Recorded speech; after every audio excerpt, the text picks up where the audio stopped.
So, I don't know why I'm telling this story, but I feel like I have to, I guess. But, and it's just gonna be I'm gonna try to summarize everything in 3 to 5 minutes. So, here we go. In 2016, I walked in on my husband and his friend smoking meth.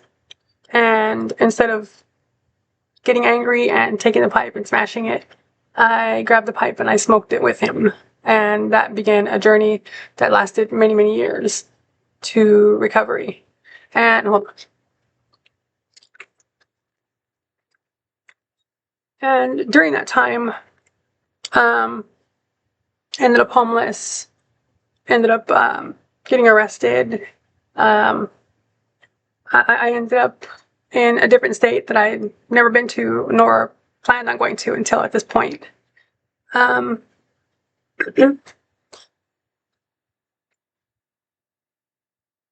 I had never been a violent person, ever. But this particular drug turned me into somebody that I was not. I went from being basically this librarian type, stay-at-home mom. And I literally had like the glasses and everything. I was like a librarian. And then I went from being that to being this straight up psychotic, insane person. I fought with cops. I ran from them. I screamed at a helicopter when the helicopter was flying above me.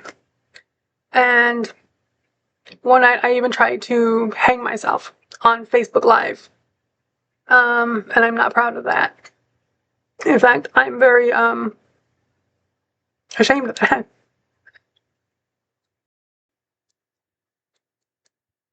And um my friend, who was like a father figure to me, he found out what was going on with me, and he called me, or he called his son to get a hold of me because he couldn't find me. And they wanted me to go out there to stay with them where they were at in Texas, because they wanted me to get away from where I was at, which was in Arizona. And it was kind of a collective holding of breath as they're waiting for my answer. Them and their son and friends and family and stuff that were worried about me because I tried to hang myself on Facebook Live. And I finally said yes. And I went down there and I was there for like maybe 2 weeks before they made me start working again.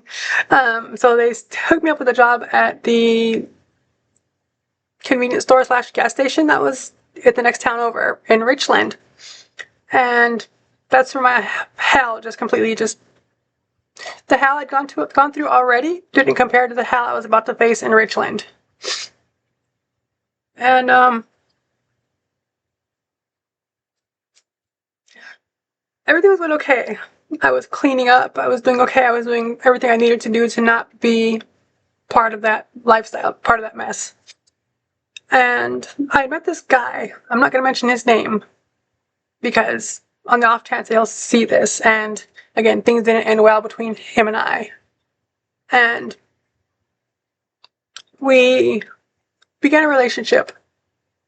And it wasn't just a relationship. It was like, okay, like,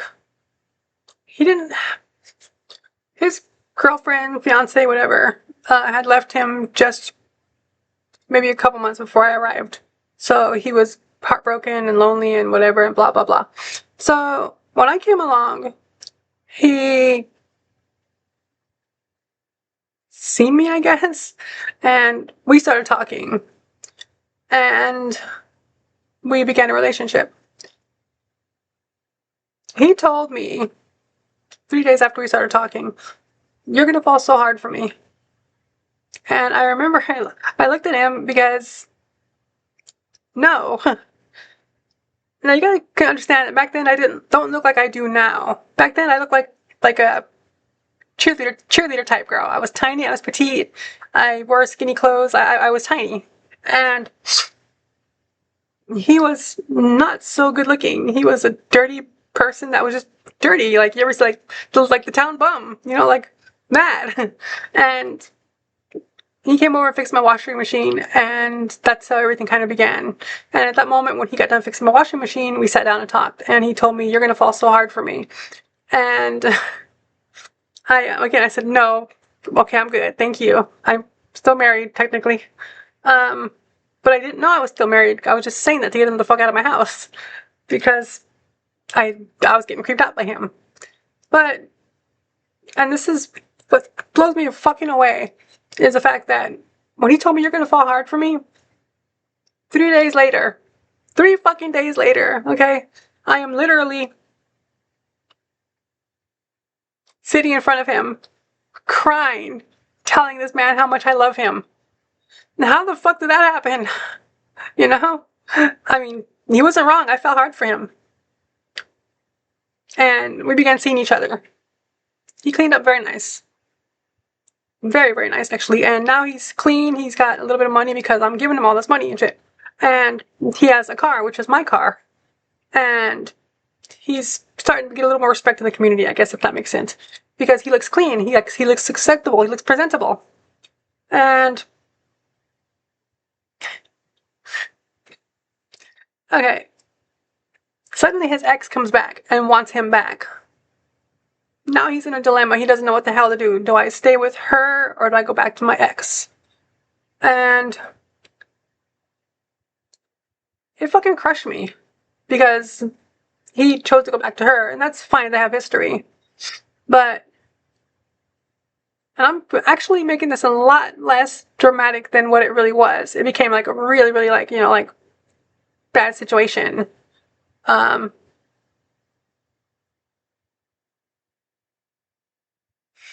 But here's the thing. I fell in love with him. I don't know why, but I did. And he wasn't a bad guy. Or let me rephrase that. His ex wasn't a bad person. She wasn't a bad woman. She was just somebody, both of us were somebody caught in a situation where he thought it was over between them, and it was over between them. But then she came back, and she wanted him back, and he wanted her back. But at the same time, he didn't know how to tell me. So he would ghost me all the time. He would ghost me, and he would go visit with her, and I basically became his side chick. And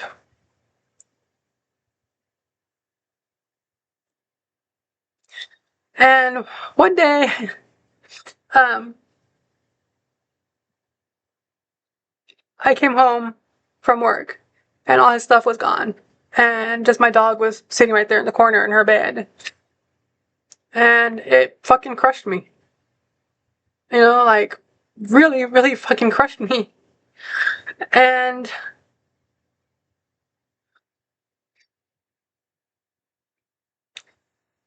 I went looking for him, and I found him at his house, and she was there. And I got out of my car, and I wanted to talk to him, just to find out, look, are you gonna go back to her? Because if you are, let me know, so I can move on with my life, okay? Don't fucking leave me in a situation where I don't know what the fuck's going on, okay? And he didn't say anything. He said that he doesn't want to talk to me. I said, okay, fine, I accept that as the answer, whatever. So I go home. Later that night, he comes to my house, and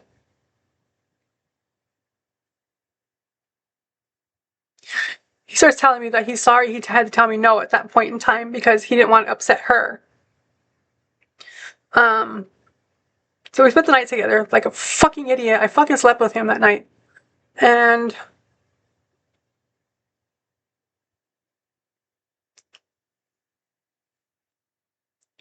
alright, so he ended up, okay, it would have been one thing if the relationship had ended. That'd have been fine. I could have accepted that. Whatever. Okay, that's wrong. That's a lie. It was hard for me to accept that it was over. Because I told him before we got into a relationship, I told him, look, I'm getting out of a very bad relationship with my ex-husband.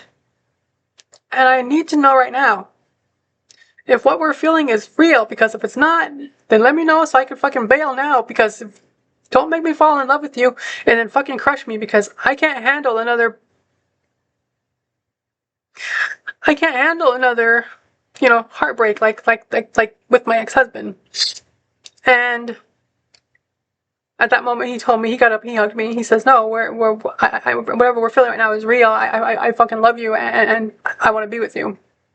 Again, anyways, then we fast forward to the moment where she comes back into his life, and it wasn't just a clean break, a clean anything like that. It was more of a, they wanted to fucking make my life fucking miserable.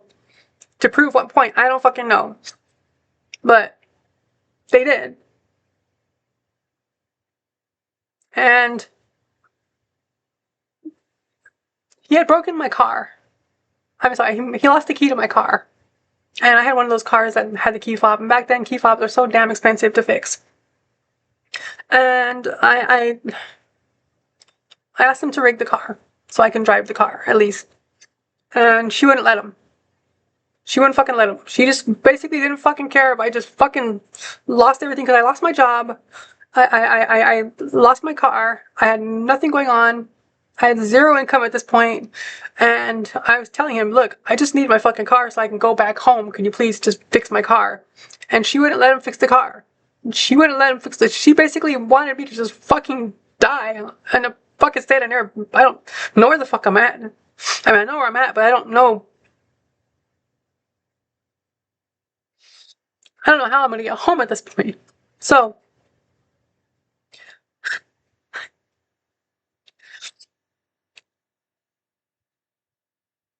I ended up on the street. One guy came and he picked me up and he asked me if I wanted to stay at his house, whatever. I said, okay, cool, whatever. And I needed a place to stay at least until I can get home. And when he found out that I had HIV, he basically told me to get the fuck out. Because I guess he had plans for me, I guess. And so I got my dog and we were walking down the street and somebody picked me up. Again, I don't look like I look now. I look much younger than I do now, obviously, because I was younger than I am now. And he takes me to this hotel. He pays for the room for a couple of days. And before he leaves, he looks at me, he goes, "Will you give me some pussy?" And I told him I had HIV, because I don't lie to people. And he left. I never seen him again after that.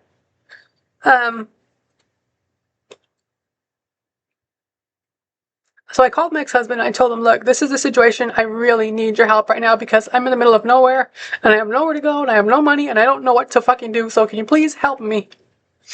And he did. He sent me $500. And back then we didn't have Cash App or anything like that, so I actually had to physically go to Walmart and get the money.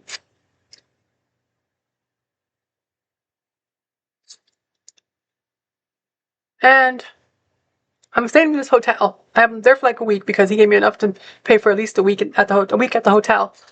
And as I'm at this hotel, I get a call from my friend Roy. And Roy had enough of the bullshit that James, oh God, I'm sorry, the bullshit that the other guy put me through, sorry. And he called me and he says, "Where are you at?" And I told him I'm staying at this hotel because I have nowhere else to go. And he says, "No, fuck that." He says, "You know what?" He says, "I don't care what happened with you and James." He's like, "I've been in love with you since the day I met you. And I'm coming to get you because you're not staying in this fucking hotel. You're going to stay with me." I said, "Well, where are you staying at?" He says, well, it didn't really matter where he was staying at. I'm not trying to be choosy or anything. And he says, "I'm going to stay with a friend and you're going to stay with us. I already told him about you. He's cool with it. You're going to come and stay with us." 20 minutes later, he was knocking on my hotel room door, telling me, "Gather your stuff. You're coming to stay with me." And I did. I stayed with him and his friend for like 4 months. And it was great. It was great because, they went to work all day long and I stayed home and all I had to do was just make sure the house was clean, make sure they had dinner, which was fine for me because I didn't mind doing that. I'm a woman, so I didn't mind being the woman of the house. And they always came home to hot meals. I just have the belief that when your man's at home working, when your man's working all day long and you're at home, that man deserves to come home to a hot meal. That's just the way it is. And I ended up coming back to Arizona, and the rest is history, I guess. So, and I paraphrased most of it, and maybe it sounds like not a dramatic story, but I did paraphrase a lot of it. If I were to say everything, it'd be like a 2-hour long video.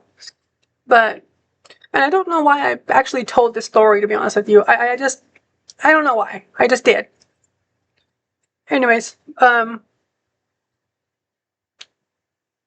thanks for listening, I guess. Thank you for listening. I don't really have a moral to the story. It's just something I had to get off my chest. You know. So, yeah. Thanks for listening. Talk to you guys later.